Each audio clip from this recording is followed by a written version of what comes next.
নতুন ভিডিও নিয়ে আপনাদের সামনে চলে এসেছি। দেখুন সাউথ ইন্ডিয়ান স্টাইল কাঁচা মাছের তরকারি কীভাবে রান্না করা যায়, আসুন আমরা দেখে নিই। দেখুন এখানে আমরা 5-7টা কাঁচা লঙ্কা, 7টা টমেটো, কিছু আদা, কিছু রসুন আর কিছু পেঁয়াজ। আসুন এটা দিয়ে একটা সুন্দর একটা কাঁচা তরকারি রান্না করে দেখাবো আজকে শর্ট ভিডিও। বেশি সময় লাগবে না, আপনার সঙ্গে থাকবেন, দেখে দিচ্ছি। দেখুন এখানে কিছুটা তেঁতুল আমরা ভিজিয়ে রেখেছি, যেটা আমাদের কাজে লাগবে। এবং প্রথমে আমরা পেঁয়াজটা কিছুটা তেল দিয়েছি এবং এই কাঁচা মাছটাই আমরা রান্না করে দেখাবো আজকে। এটা হচ্ছে ইলা মাছ, সাগরের মাছ, সবাই জানেন, কম বেশি সবারই পছন্দ। আসুন তবে শুরু করি। সবার প্রথম পেঁয়াজটা আমরা হালকা ভেজে নেব, হালকা ব্রাউন কালার পর্যন্ত ভেজে নেব।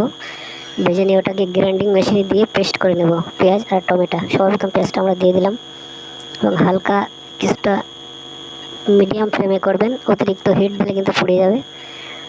হালকা ফ্লেমে দিয়ে ব্রাউন কালার পর্যন্ত পেঁয়াজটা ভেজে নেবেন। এবং আমাদের পেঁয়াজটা ভাজা হয়ে গেছে, আমরা মিক্সিং গ্রাইন্ডিংয়ে তুলে নেব।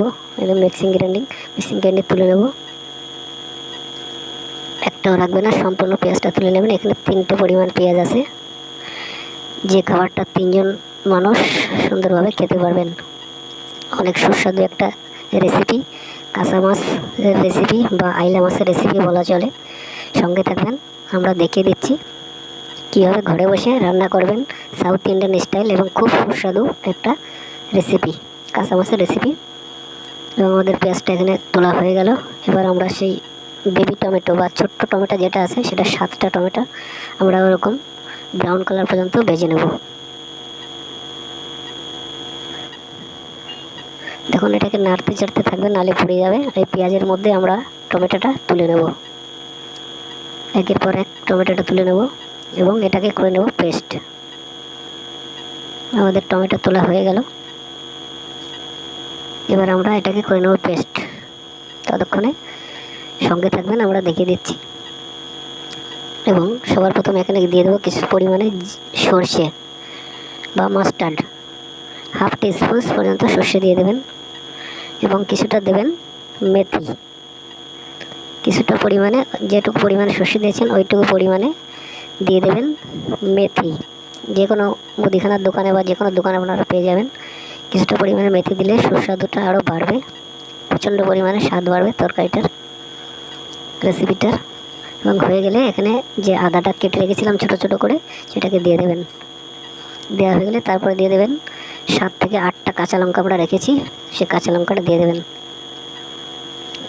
এবং যে 8-10টা রসুনের কোয়া ছিল, সেটাকে একটু থেতলো করে দেবেন, পেস্ট করবেন না, থেতলো করে দেবেন, তাতে স্বাদ বাড়বে। এবং এখানে করে দেবেন মিক্স, সুন্দর করে এটা মিক্স করে দেবেন। মিক্স করা হয়ে গেলে আমরা যে পেস্টটা করে রেখেছিলাম পেঁয়াজ আর টমেটোর, সেই পেস্টটা এখানে দিয়ে দেবেন। পেস্টটা দেওয়া হয়ে গেলে সুন্দর করে একটু নেড়ে চেড়ে, একটু কালার পরিবর্তন হওয়া পর্যন্ত নাড়তে থাকবেন। এবং আমাদের পেস্টটা দেওয়া হয়ে গেল, একটু নেড়ে চেড়ে দেবেন।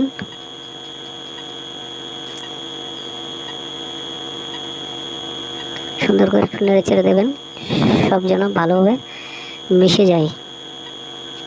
এবং এটাকে নাড়াচাড়া হয়ে গেলে কিছু পরিমাণে দিয়ে দেবেন লবণ, অর্থাৎ টেস্ট অনুযায়ী যতটুকু আপনার দরকার সেই পরিমাণে লবণটা দিয়ে দেবেন। এবং কিছুটা দিয়ে দেবেন হলুদ পাউডার, এবং কিছুটা আমরা দিয়ে দেবো হলুদ পাউডার। এবং কিছুটা পরিমাণে রেড চিলি পাউডার, অর্থাৎ লঙ্কার গুঁড়ো। এবং দেওয়া হয়ে গেলে সুন্দর করে একটু নেড়ে দেবেন। মশলাটার তেল ছাড়া পর্যন্ত আপনারা এরকম ফ্রাই করবেন, মিডিয়াম আছে, হাই ফ্লেম করবেন না। হাই ফ্লেম করলে মশলাটা পুড়ে নষ্ট হয়ে যাবে, কোনো রকম কোনো স্বাদ পাবেন না। লো ফ্লেমে করবেন, লো ফ্লেম, অর্থাৎ হিটটা কমিয়ে দেবেন। দেখুন আমাদের তেল ছাড়া শুরু করেছে। এবার আমরা দিয়ে দেবো তেঁতুল, যে আমরা ভিজিয়ে রেখেছিলাম যে জলটা, তেঁতুলের বিষ যেগুলো আছে, তেঁতুলের যে বেস্ট যেগুলো আছে সেগুলো দেবেন না, শুধু জলটাই দেবেন এর মধ্যে। দেখুন তেঁতুলের বিষ এখানে দেখা যাচ্ছে, কিছু পরিমাণে তেঁতুল আমরা রেখেছিলাম। আপনারা যেরকম টক খান সেই পরিমাণে তেঁতুল দিতে পারবেন। এবং আমরা তেঁতুলের জলটা আমরা দিয়ে দেবো। তেঁতুলের বেস্ট বা বিচি এর মধ্যে যেন দেবেন না। সুন্দরভাবে দিয়ে দেবেন তেঁতুল গোলা জলটা, এবং তেঁতুল গোলা জলটা দেওয়া হয়ে গেলে কিছু পরিমাণে অ্যাড করে দেবেন জল, আলাদাভাবে কিছু পরিমাণে জল অ্যাড করে দেবেন, নাহলে গ্রেভিটা অনেক কম হয়ে যাবে। আমরা যেটা করছি এটা 3 থেকে 4 জন খেতে পারবেন। আপনারা যত লোকে খাবেন সেই পরিমাণে সব কিছু বাড়িয়ে দেবেন বা কমিয়ে দেবেন। এবার সুন্দর করে মিক্স করে কিছু সময়ের জন্য ছেড়ে দিন, যতক্ষণ না এটা ফুটছে।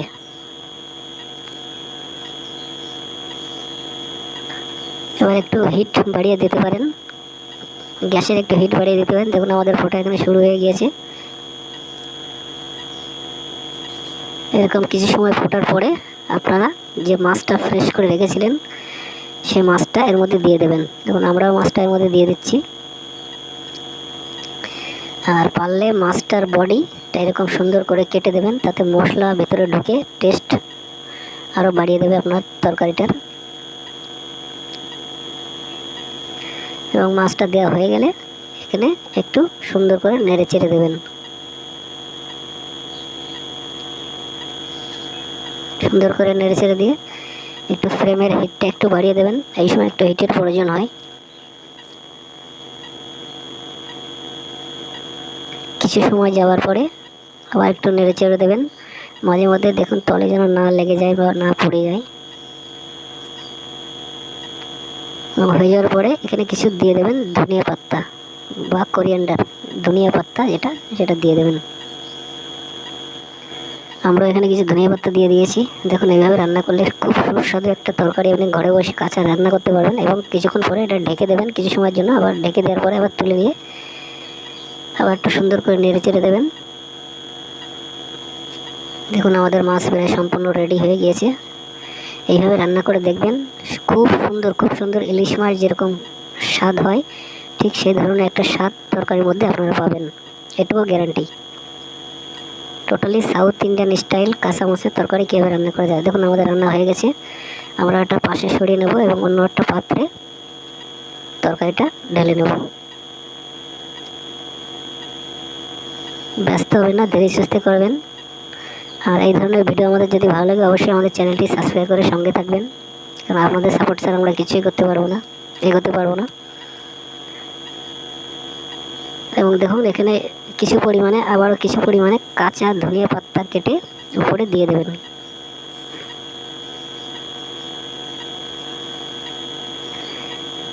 এবং এই ধরনের ভিডিও দেখার জন্য থ্যাংক ইউ, ধন্যবাদ। অবশ্যই আমাদের চ্যানেলটি সাপোর্ট করবেন। Thank you.